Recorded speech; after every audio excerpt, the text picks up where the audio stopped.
PT Telekomunikasi Indonesia, dikenal sebagai Telkom Indonesia, adalah perusahaan BUMN yang bergerak di sektor telekomunikasi dan jaringan. Didirikan pada tahun 1965, Telkom memiliki peran strategis dalam pengembangan infrastruktur telekomunikasi di Indonesia, menyediakan layanan telepon, internet, dan layanan solusi teknologi informasi. Perusahaan ini juga terdaftar di bursa saham baik di Indonesia maupun di New York, dan menjadi salah satu perusahaan dengan kapitalisasi pasar terbesar di sektor telekomunikasi. Tujuan studi kasus.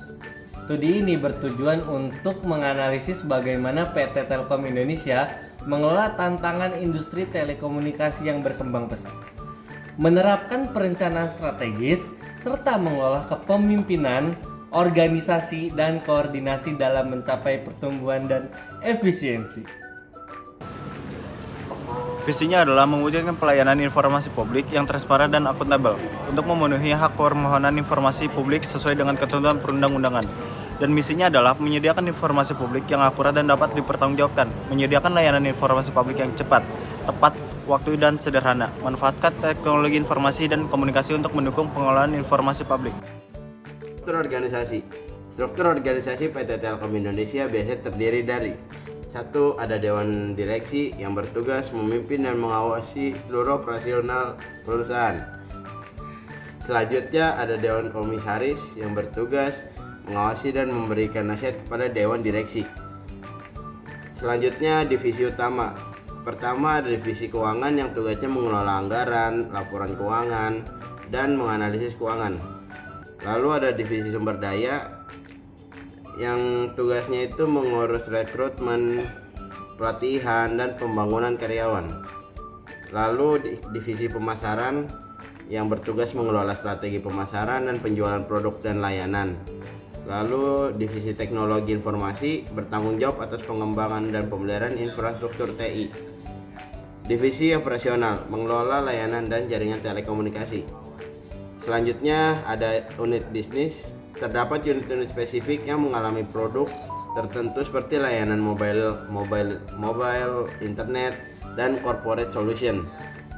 Lalu ada regional atau area, struktur yang membagi wilayah operasional untuk meningkatkan efisiensi dan pelayanan di berbagai daerah. Analisis lingkungan organisasi PT Telkom Indonesia mencakup dua aspek utama, yaitu lingkungan eksternal dan lingkungan internal. Analisis ini bertujuan untuk mengetahui kondisi perusahaan secara komprehensif guna mengidentifikasi peluang dan tantangan yang ada. Hasil dari analisis lingkungan internal dan eksternal ini akan digunakan dalam penyusunan strategi yang tepat melalui alat analisis seperti matriks, internal, eksternal, dan analisis SWOT.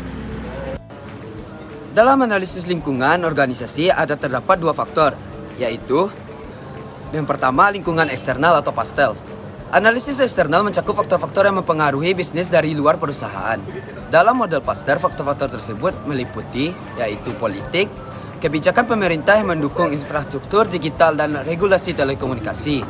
Yang kedua ekonomi, pengaruh pertumbuhan ekonomi Indonesia dan tantangan fluktuasi nilai tukar serta inflasi terhadap biaya operasional.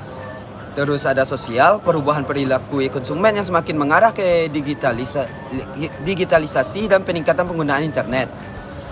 Terus ada teknologi, tuntutan inovasi teknologi seperti 5G dan LOT, memerlukan investasi besar dalam perkembangannya. Terus ada lingkungan, peningkatan kesadaran lingkungan yang mendorong adopsi praktik bisnis yang berkelanjutan. Lalu ada hukum, kepatuhan terhadap regulasi telekomunikasi dan perlindungan data konsumen. Faktor yang kedua yaitu lingkungan internal atau SWOT. Analisis internal menggunakan model SWOT untuk menilai kekuatan, kelemahan, peluang, dan ancaman perusahaan. Kekuatan PT Telkom memiliki jaringan luas dan infrastruktur yang kuat serta reputasi yang baik di industri telekomunikasi. Kelemahan PT Telkom itu ketergantungan pada dasar domestik dan kesulitan dalam adopsi teknologi baru yang cepat. Peluangnya yaitu pertumbuhan pasar layanan digital dan internet serta kemitraan strategis untuk inovasi teknologi. Dan ancaman yang terdapat yaitu persaingan ketat dengan perusahaan lain dan meningkatnya ancaman keamanan cyber. proses perencanaan dan perencanaan strategis PT Telkom Indonesia, yaitu analisis lingkungan atau environmental scanning. Proses ini dimulai dengan analisis lingkungan eksternal dan internal menggunakan alat seperti SWOT dan PESTEL. Ini bertujuan untuk memahami kondisi pasar, persaingan, tren teknologi, atau serta kekuatan dan kelemahan perusahaan. Penetapan visi dan misi. Visi memberikan pelayanan informasi publik yang transparan dan akuntabel. Untuk misi, menyediakan informasi publik yang akurat. Terus ada formulasi strategi juga. PT Telkom merumuskan strategi untuk mencapai tujuan, seperti pengembangan produk baru, investasi teknologi, atau kerjasama dengan pihak ketiga, serta ekspansi ke pasar baru. Nah, evaluasi dan pengendalian. PT Telkom melakukan evaluasi berkala terhadap implementasi strategi dan menyesuaikan strategi jika diperlukan agar tetap selaras dengan tujuan. Peran kepemimpinan dalam pengambilan keputusan.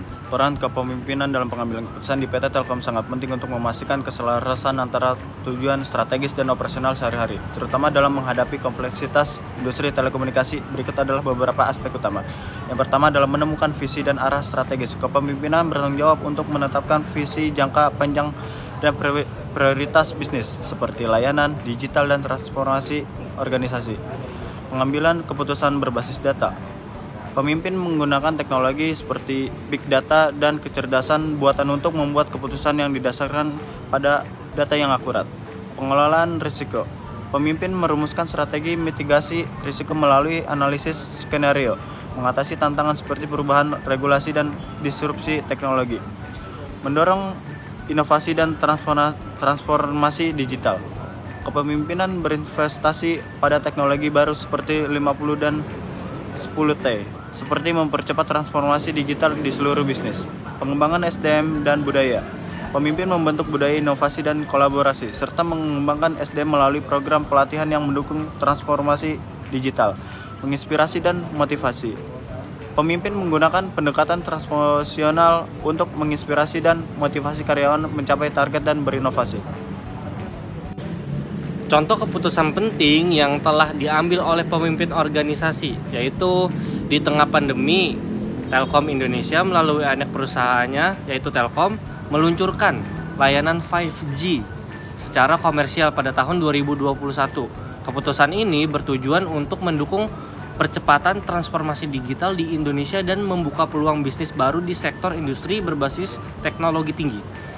Nah, untuk dampaknya terhadap operasional dan kinerja organisasi, yaitu peluncuran layanan 5G oleh Telkom pada tahun 2021 memiliki dampak signifikan terhadap operasional dan kinerja organisasi. Dari segi operasional, perusahaan harus menghadapi tantangan dalam meningkatkan infrastruktur, kesiapan sumber daya manusia, dan mengelola trafik data. Namun, dampak positif pada kinerja sangat jelas dengan meningkatkan pendapatan, diversifikasi layanan, dan penguatan posisi pasar secara keseluruhan. Peluncuran 5G tidak hanya meningkatkan kemampuan teknis Telkomsel, tetapi juga memperkuat posisinya dalam industri telekomunikasi Indonesia. Pengorganisasian dalam organisasi.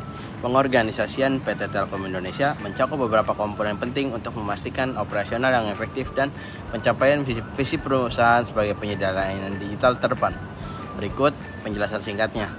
1. Struktur organisasi PT Telkom Indonesia berbentuk holding company dengan beberapa anak perusahaan seperti Telkomsel, Telkom Sigma, dan Mitra Tel yang bergerak di berbagai sektor terkait teknologi dan telekomunikasi. 2. Fungsi manajemen, perencanaan, menyusun strategi untuk mencapai visi dan mengembangkan infrastruktur serta sumber daya manusia. Pengorganisasian, membagi peran dan tanggung jawab antar unit bisnis dan divisi. 3. Pelaksanaan, implementasi strategi bisnis seperti layanan broadband, data center, dan cloud computing. Pengendalian, pengawasan kinerja melalui KPI untuk memastikan pencapaian target. 3. Transformasi digital. Telkom berfokus pada pengembangan platform digital, cloud computing, big data, IoT, dan 5G untuk menjadi king of digital in the region. 4. Budaya perusahaan. Telkom menerapkan nilai akhlak, amanah, kompeten, harmonis, loyal, adaptif, dan kolaboratif. Koordinasi dan rentang manajemen. Koordinasi PT Telkom Indonesia menerapkan sistem koordinasi yang efektif antara berbagai unit bisnis dan anak perusahaan untuk memastikan sinergi dalam pencapaian tujuan perusahaan. Koordinasi dilakukan melalui rapat rutin, penggunaan teknologi informasi, dan sistem komunikasi yang baik. Rentan manajemen. Untuk rentan manajemen sendiri di PT Telkom Indonesia cenderung lebar, yang berarti seorang manajer dapat mengawasi banyak bawahannya. Hal ini dimungkinkan karena didukung sistem informasi yang canggih dan prosedur operasional yang jelas. Jadi rekomendasi yang kami dapati dalam hasil diskusi kami yaitu inovasi layanan digital. PT Telkom Indonesia perlu terus berinvestasi dalam inovasi layanan digital seperti cloud computing, big data, dan layanan berbasis OLOT. Dengan memperluas penawaran layanan digital, Telkom dapat meningkatkan pangsa pasarnya di era transformasi digital. Peningkatan infrastruktur jaringan, melanjutkan pengembangan dan peningkatan infrastruktur jaringan termasuk teknologi 5G untuk memastikan kecepatan dan kualitas layanan yang lebih baik. Hal ini penting untuk memenuhi permintaan pengguna yang terus meningkat. Terus responsif terhadap perubahan pasar, Telkom harus terus memantau dan menganalisis tren pasar untuk dapat beradaptasi dengan cepat terhadap perubahan kebutuhan pelanggan. Strategi pemasaran yang fleksibel dan responsif akan membantu perusahaan tetap kompetitif. Baik, sekian dari kelompok 7 dan kesimpulannya untuk diskusi tugas ini dari PT Telkom Indonesia Persero menghadapi berbagai tantangan dan peluang dalam era digital dengan fokus pada transformasi digital dan inovasi layanan. Telkom telah berhasil mengembangkan infrastruktur jaringan yang kuat termasuk penerapan teknologi 5G. Meskipun persaingan di sektor telekomunikasi semakin ketat, Telkom tetap berkomitmen untuk meningkatkan kinerja dan memperluas layanannya. Penerapan nilai-nilai perusahaan yang positif seperti akhlak juga berkontribusi pada pencapaian kerja karyawan dan kepuasan pelanggan. Baik, terima kasih dari kelompok 7. Wassalamualaikum warahmatullahi wabarakatuh. Sekian hasil dari diskusi kami kelompok 7 dan terima kasih sudah menyaksikan kami presentasi. Wabillahi taufiq wa hidayah. Assalamualaikum warahmatullahi wabarakatuh.